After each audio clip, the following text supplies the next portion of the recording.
Bueno, la investigación pretende revalorizar históricamente el rol ocupado por estas religiosas durante las épocas de peste en Santiago, particularmente la de cólera, acontecía de 1886 a 1888, comparando su actuar durante desastres naturales como el terremoto del 16 de agosto de 1906, cuyo epicentro fue Valparaíso, y el terremoto ocurrido en Talca el 1 de diciembre de 1928.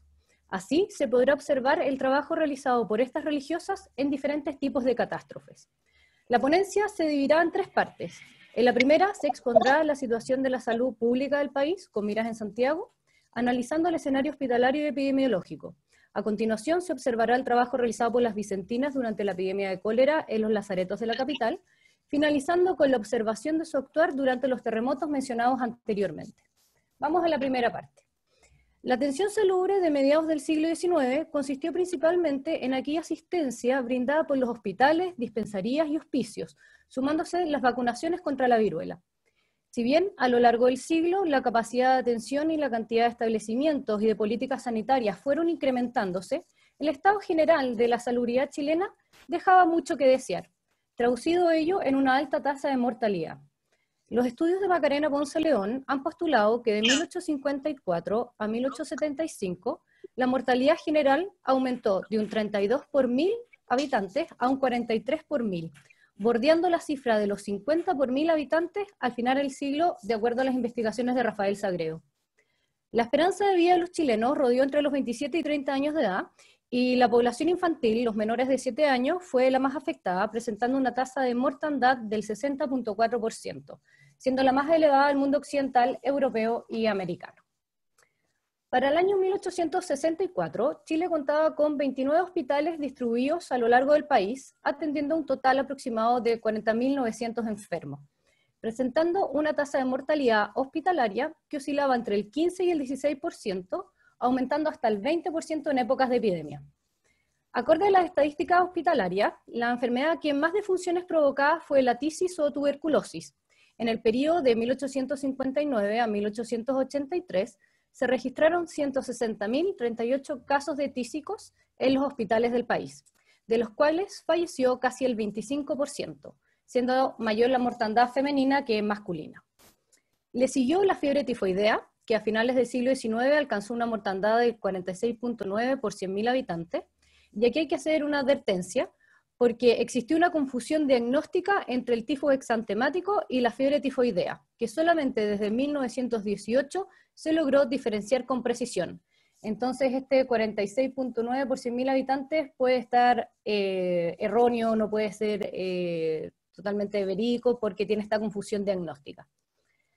Bueno, a la dupla fiebre tifoidea y tifus se debe sumar la disentería, causante del 11.5% de las defunciones en los hospitales.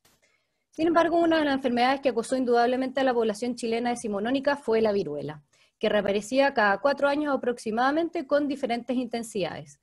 Así, por ejemplo, la epidemia de viruela acontecía en 1863 y 64, tuvo una mortandad más leve, correspondiente al 10% de los 9.000 afectados, mientras que la de 1872 al 73 alcanzó una tasa, o sea, un número de 6.783 infectados en Santiago, de los cuales murieron el 60%. Entre 1885 y 1886, coincidiendo con la epidemia del cólera, la viruela acabó con un 0.5% de la población nacional, muriendo unas 10.442 personas aproximadamente. Ahora bien, a este conjunto epidemiológico hay que agregarle la sífilis, ¿cierto? Que de acuerdo con Sagredo, a finales de siglo casi el 30% de la población se vio infectada por esta enfermedad. La sífilis no tenía una gran tasa de mortalidad, pero sí una gran tasa de contagio. Bueno, este conjunto epidemiológico era conocido por la población y frente a ello se había desarrollado toda una serie de tratamientos, de medicamentos, de ungüentos que independientes si eran efectivos o no, en su gran mayoría no eran efectivos, pero independiente de ello, permitían que la población tuviera un sentimiento de defensa frente a las enfermedades, algo que podían hacer en contra de ellas, y no simplemente resignarse a morir. Frente al cólera, la situación fue distinta. Era una enfermedad que aún no había arribado a Chile, de la cual los médicos del país tenían cierto conocimiento teórico de la enfermedad. De hecho, solo los médicos que habían viajado al extranjero, provenían del extranjero, habían visto físicamente el desarrollo del cólera. El resto es solamente teórico. Bueno, y sobre esta enfermedad se generó toda una imaginería colectiva y un sentimiento de inseguridad y pánico generalizado. A partir de la década del 80 fueron publicadas una serie de investigaciones acorde a la corriente higienista que analizaban la enfermedad proponiendo diferentes medidas profilácticas, pero sin pretensiones de presentar una curación o sanación para la enfermedad del cólera. Se tenía claridad respecto a la transmisión de la enfermedad a través de las aguas contaminadas y su directa relación con la calidad de vida de los ciudadanos. El hacinamiento, la dieta, el alcohol, todo ello influía en la enfermedad del cólera. Pero a pesar de las medidas preventivas tomadas por el Estado, como la realización de cuarentenas, la instalación de cordones sanitarios, la creación de un conjunto de autoridades sanitarias, el cólera morbus llegó a Chile desde Mendoza en noviembre de 1886, registrándose los primeros casos en la villa de Santa María, cerca de San Felipe, propagándose solamente en un par de días por todo el Valle de la Aconcagua. Ya para el mes de enero de 1887 estaba en Valparaíso, Santiago y Melipilla. En febrero llegó a Rancagua y Rengo, y para allá a finales de año la enfermedad se había propagado desde Freirina hasta Valdivia. Durante los meses de otoño del año 87 la epidemia comenzó a declinar, desapareciendo casi completamente en invierno. Sin embargo, en octubre volvieron a reaparecer casos, concibiéndose como el inicio de una segunda epidemia que duró hasta marzo del año 88. En el fondo hubo un rebrote de cólera. Bueno, respecto a la mortalidad de esta epidemia existe un debate metodológico, y aquí coincido lo que dice Paula, como que las fuentes dicen cosas distintas. Bueno, existe un debate metodológico sobre el uso de las fuentes, ya que las cifras entregadas por los anuarios estadísticos, los censos, las estadísticas hospitalarias, los escritos de los médicos, entre otros, no coinciden entre sí. Por ejemplo, la memoria de la Comisión Directiva del Servicio Sanitario del Cólera estipuló que la epidemia atacó a un total de 56.836 personas, de las cuales fallecieron 23.395, presentando una mortalidad del 41.1%. El registro civil sumó 28.432 fallecidos por cólera. El doctor Adolfo Murillo estimó en 40.000 las muertes, y el doctor Wenceslao Díaz estipuló un total de 27.786. Y de acuerdo con el anuario estadístico fueron 22.190. Bueno, sacando un promedio de todos estos números, de todos estos datos, se puede estipular que la epidemia del cólera alcanzó una mortandad aproximada de 28.500 personas a lo largo de la República. Ni siquiera la epidemia de viruela, que se había dado con gran fuerza en el año 85, acabando con casi 10.500 personas, había diezmado tanto a la población. Vamos a hablar ahora un poco sobre los lazaretos. Las épocas de epidemia en Santiago, ya sean de viruela, de tifus, disentería, llevaban al colapso de toda la red de atención salubre. Los hospitales, las dispensarías, los hospicios colapsaban, frente a lo cual se levantaban lazaretos. La aislación de los apestados fue un recurso recurrente a lo largo del siglo. Sin embargo, los lazaretos levantados en Chile, más que aislar a los enfermos del resto de la población, pretendieron dar asilo a los pobres afectados por la enfermedad que no tenían dónde ir. De hecho, para la epidemia de tifus y viruela ocurrida en 1864, el primer lazareto que se levantó se erigió anexo al Hospital de Mujeres de San Borja y se instituyeron a través de barracas móviles, atendiendo un total de 700 enfermos. Luego, estas barracas móviles quedaron estipuladas y se pasó a llamar el Lazareto de la Maestranza. Bueno, los lazaretos entonces no fueron erigidos lejos de la ciudad ni de los barrios populosos, en parte porque quienes tenían que asistir al lazareto no contaban con los recursos suficientes para salir de la ciudad y abandonar a su familia, y en parte por la falta de terrenos y locales para poner los establecimientos. Así, estos lugares se transformaron en aglutinaciones de apestados y focos de infección. Los lazaretos eran estacionarios, se levantaban cuando los hospitales colapsaban y una vez finalizada la epidemia eran cerrados. Así, es posible encontrar multiplicidad de lazaretos que abren y cierran en diferentes etapas, como el lazareto del barrio del Arenal, el de la Escuela Militar, que era un cuartel habilitado, el del Colegio San Miguel de los Padres Mercenarios, lazareto de la Maestranza, etc. Estos lugares no recibieron solamente enfermos infecciosos. Por ejemplo, el lazareto de la Pía Unión tenía cama para 60 apestados y además acogía a niños en lactancia, ¿sí? Entonces tenían en una sala a los enfermos de viruela y en otra sala a los niños en lactancia. Funesta combinación. Bueno, el Estado no contó con los empleados suficientes y calificados para atender la multiplicidad y variedad de lazaretos, y si bien se creó una junta central de lazaretos, ellos dependieron más que nada de los privados, destacándose la participación de las mujeres de élite, religiosas y las cofradías, quienes tomaron la administración interna de los establecimientos bajo su tutela. Para 1886, cuando el cólera azotó Chile, Santiago contaba con un lazareto general, que fue el Gran Lazareto del Salvador, ubicado en Providencia. Se esperaba que las construcciones fueran de fierro galvanizado y ladrillo, que facilitaban los trabajos de limpieza y se supone que impedían el contagio. Asimismo, se suponía que iba a contar con un depósito de desinfección de cadáveres. Sin embargo, todo ello quedó en los planes. Los fondos destinados a su construcción fueron utilizados para financiar la guerra con Perú y Bolivia, y el lazareto no fue más que una sumatoria de galpones de madera.